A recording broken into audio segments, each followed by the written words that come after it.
Oi, turma do nono ano. E aí, como é que vocês estão? Estão estudando, assistindo as videoaulas, prestando atenção? Beleza? Olha só, é, já estão com o livro de filosofia aí na mão? Todos com livro de filosofia, ok? E também peguem um lápis aí, uma caneta, para sempre marcar a página que a gente está lendo e estudando, certo? Olha só, nós começamos no capítulo aí do livro de vocês. Qual capítulo que já estamos? Vocês estão lembrados? É o capítulo 12, né? Que eu iniciei o capítulo 12 com vocês, que vai falar sobre três filósofos: Immanuel Kant, Bentham e Stuart Mill, ok? São esses três filósofos aí do que se trata o capítulo 12 aí de vocês, tá? Capítulo 12, que está aí na página 41, ok? Vocês já estão aí na página 41? Beleza. Olha só. Eu comecei a ler com vocês, né? O começo aí desse capítulo. Vamos ver aqui. Eu até li aqui para vocês essa frase, né? Falando: deveres são em geral compreendidos em termos de ações particulares que devemos praticar ou evitar. Realmente, deveres é uma coisa que compete a cada um de nós. Nós temos deveres com relação à lei, com relação à Constituição, à lei estadual, à lei federal, né, as leis municipais. Nós temos vários deveres. Nós também temos deveres no trabalho. A gente tem deveres em casa. Os deveres acompanham a gente a vida inteira. Praticar os deveres do jeito que eles devem ser é ter moral, é ter ética. Mas nem todo mundo cumpre os seus deveres da maneira que deveria cumprir, né? Então vamos ver aqui. Outra coisa que nós estudamos também na videoaula passada foi sobre o filósofo alemão Immanuel Kant, tá? Que ele fala que moral é um conjunto de regras universais, que é a mesma para todos. Segundo esse filósofo, a moral está diretamente ligada à noção de dever de cada um, né? Se eu sigo os deveres corretos dentro do meu lar, no meu trabalho, as leis estaduais, as leis municipais, as leis federais, eu acho que está diretamente ligado com a moral, realmente, de cada pessoa. E aí ele fala assim, que a moral está diretamente ligada à noção de dever, e por isso sua ética é do tipo deontológica, né? A ética dele. Aí vem aqui, ó, só para lembrar vocês, para os deontologistas, as intenções devem ser levadas em consideração. Aí fala assim: matar é errado, contudo, matar em legítima defesa é aceitável. Então, é para levar em consideração todas as intenções das pessoas. Às vezes as pessoas não têm intenção má, né? A intenção, portanto, é levada em consideração no plano do juízo moral. Então, na hora de definir algo, se é moral ou não, é igual esse exemplo que deu aqui, né? Como eu já tinha falado de matar em legítima defesa, eu tinha dado outros exemplos para vocês. É só assistir a videoaula, né, passada. Então, as intenções devem ser levadas em consideração. As intenções que levou a pessoa, às vezes, a tomar algum ato que não é um ato certo, mas não teve escolha, né? Aqui continua o texto aqui, ó, embaixo desse quadrinho aqui. Vamos continuar o texto aqui, ó, tá? Olha só. Kant é a máxima expressão filosófica do pensamento iluminista. O iluminismo pautou-se pelo ideal de liberdade e autonomia, levando o racionalismo ao seu apogeu, tá? Então essa era a linha dos iluministas, né? Ideal de liberdade e autonomia, levando o racionalismo ao seu apogeu, né? Acima de tudo, ser uma pessoa extremamente racional em tudo.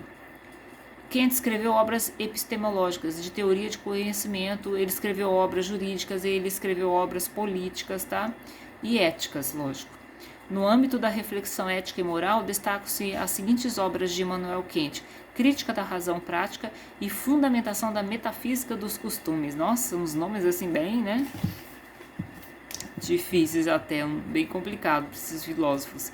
Olha só, a racionalidade é quando a gente usa a razão para falar, né? Usa a razão para tomar as nossas decisões, quando a gente usa a razão em tudo na nossa vida, ok?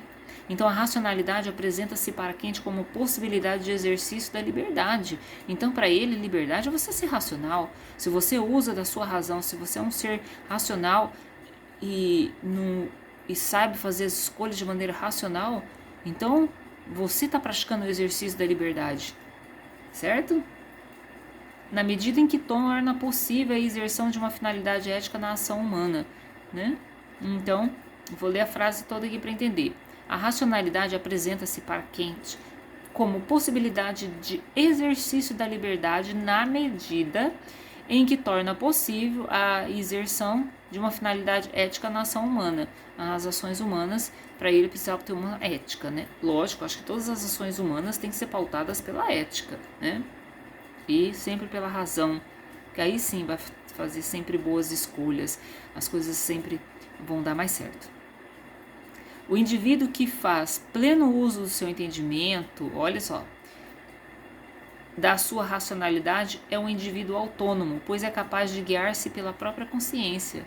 Então, um indivíduo autônomo, para ele, é aquele indivíduo que faz uso do seu entendimento e da sua racionalidade. Esse é o indivíduo autônomo, né? Que ele é capaz, né? Um indivíduo que ele se guia pela própria consciência, toma as atitudes certas, uma pessoa responsável. Vocês viram como que ele associa essa questão de autonomia com a racionalidade?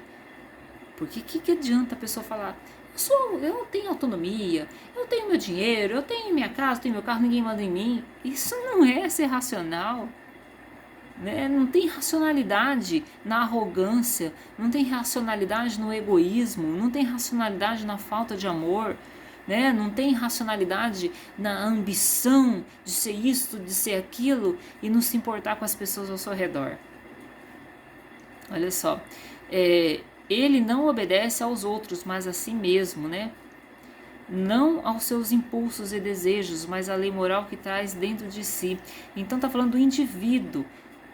Olha só o pensamento dele, do Immanuel Kant. O indivíduo que faz pleno uso do seu entendimento, da sua racionalidade, é um indivíduo autônomo, pois ele é capaz o quê? De guiar-se pela consciência, tá? Ele não obedece aos outros, mas a si mesmo, não aos seus impulsos e desejos, mas à lei moral que traz dentro de si, né? Para ele, esse é o indivíduo que faz pleno uso do entendimento, da racionalidade, que é capaz de se guiar pela própria consciência, não fica obedecendo os outros assim, sabe? Seguindo a onda, seguindo a popularidade, né? E ele não aos seus impulsos e desejos. Não é um indivíduo que se deixa levar pelos seus impulsos, que se deixa levar pelos seus desejos de maneira alguma. É um indivíduo que usa racionalidade, um indivíduo que usa o seu entendimento, e é um indivíduo que tem moral dentro dele, né? Olha que bacana isso, né? Nossa, já pensou se as pessoas todas fossem assim? Nossa, seria um alívio conviver com pessoas decentes, honestas e que usa a razão sempre nas tomadas de decisões. Seria muito bom isso, né? Olha só, tem mais alguma coisa de Kant aqui. Para ele, a vontade humana é verdadeiramente moral, apenas quando regida pelas leis fundadas exclusivamente na razão. Olha só o que ele falou aqui. Deixa eu arrumar aqui o celular, gente, que tô com medo dele cair aqui, tá? Esse celular não tá ficando legal aqui. Beleza. Olha só. Então, olha que coisa interessante que ele fala. A vontade humana é verdadeiramente moral apenas quando regida por leis fundadas exclusivamente na razão. Então, para ele, a nossa vontade humana, ela é moral e ela é decente quando a gente foca exclusivamente na razão, tá? Então, as nossas vontades precisam ser baseadas na razão, na racionalidade. O dever, para Kant, não é algo que possa ser relativizado ou posto sob a dependência das circunstâncias. Ele simplesmente ordena, por isso é imperativo. E ele é hipotético, por isso é categórico. O imperativo categórico formulado por Kant pode ser expresso nos seguintes modos. Então, o Kant ele criou esse imperativo categórico. Gente, os filósofos sempre eles são assim, eles criam nomes para a filosofia deles, eles criam nomes para a maneira com que eles pensam. Quando tem fórmulas, eles colocam um nome, ok? Então aqui ele fala que o imperativo categórico formulado por Kant pode ser expresso das seguintes modos. Esse imperativo categórico, olha só. Que interessante isso aqui, né? Haja apenas a segunda máxima que você gostaria de ver transformada em lei universal. Tá? Esse é o método imperativo categórico, é um método para ele, para Kant. O método imperativo categórico, vocês podem até colocar aqui, método, e puxar a setinha lá para o imperativo categórico. Então, como que funcionava isso? Nós devemos agir apenas segundo a máxima que você gostaria de ver transformada em lei universal.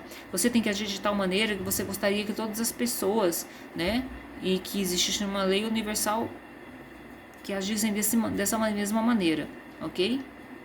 Mais ou menos assim que eu quis explicar para vocês de uma maneira mais fácil. Então, haja apenas segundo a máxima que você gostaria de ver transformada em lei universal.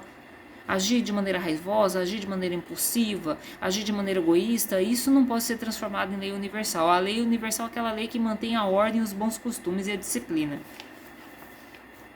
Haja de forma que uses a humanidade, quer na tua pessoa como na de outrem, sempre como fim, nunca como meio. Né? Qual é a sua finalidade? Né? Usar da sua humanidade com as pessoas, né? Usar de humanidade quer na tua pessoa como na de outrem, né? Nunca como meio, mas sempre como um fim, a finalidade, ok? Como uma finalidade, não um meio para se alcançar isso, um meio para chegar até a pessoa. Então, usar da humanidade como uma finalidade, tá? Uma coisa boa, uma coisa concreta, uma coisa racional, uma coisa decente. Terceiro ponto desse método imperativo categórico. Haja como se a máxima da tua ação pudesse servir de lei universal para todos os seres racionais. Olha que interessante, é bem parecido com a primeira ali. Haja como se a máxima da tua ação, como se a tua ação, né, diante da situação, a tua ação com as pessoas, sirva de lei universal para todos os seres racionais. Então teria que ser uma ação que era para influenciar a todos a nível universal para o bem, para a racionalidade, ok? Então esses aí são os 3 pontos aí importantes desse tipo método imperativo categórico, tá? Então nós estamos estudando sobre Kant até agora e é bem interessante quando a gente estuda sobre ele, né? Como ele pensa, falando sobre a racionalidade, sobre a moral, é bem importante isso. E aqui a vontade humana é verdadeiramente moral apenas quando regida por leis fundadas exclusivamente na razão. Quem dera, né? Se a vontade humana fosse com certeza regida apenas pela razão. Seria muito bom, né? Conviver com as pessoas assim. Então é uma coisa assim bem importante dele aqui, nesse parágrafos aqui que eu tô lendo, e aqui ainda fala assim: o dever para Kant não é algo que possa ser relativizado ou posto sob dependência das circunstâncias, né? Então assim, ele tem umas coisas assim muito importantes escritas aqui. Aliás, o que eu dei para vocês de aula programada para essa semana foi uma pesquisa sobre a filosofia de Immanuel Kant. Então, quando vocês forem escrever sobre ele no caderno de vocês, tá? Vocês já vão conhecer um pouco mais sobre ele, um pouco mais do que traz aqui no livro, tá? Então, sempre digite o nome Immanuel Kant e sua filosofia. Procura digitar assim, porque se vocês digitam Immanuel Kant, pode ir só a biografia dele, tá? Então, escrevam Immanuel Kant, olha aqui no caderno, no livro de vocês como escreve, e sua filosofia, ok? Aí vai sair uma coisa mais específica sobre a filosofia. Se não me engano, é a pesquisa de aula programada aí para vocês dessa semana, tá? Concordo com ele, com muitas coisas, com toda certeza. Quando ele fala que o indivíduo que faz o pleno uso do seu entendimento, da sua racionalidade, é um indivíduo autônomo, capaz de guiar-se pela sua consciência. Olha que bacana isso, né? Ele não cede aos seus impulsos e desejos mas a lei moral que traz dentro de si, quem dera se todas as pessoas tivessem uma lei moral dentro de si, tivesse mais moralidade, né? Eu acho que o mundo seria bem melhor, com toda certeza. Olha assim, o próximo parágrafo aqui fala assim: nem todos os pensadores, entretanto, concordam com as concepções éticas de Kant. Aí, a partir do próximo videoaula, nós vamos falar sobre Jeremy Bentham, ok? Que não concordava muito com Immanuel Kant. Os filósofos sempre são assim, ou eles concordam, ou eles discordam sobre alguma coisa, ou eles discordam de tudo. Mas a história de Jeremy Bentham nós vamos ver na próxima videoaula. Immanuel Kant, por enquanto, terminou, tá? Até mais, gente!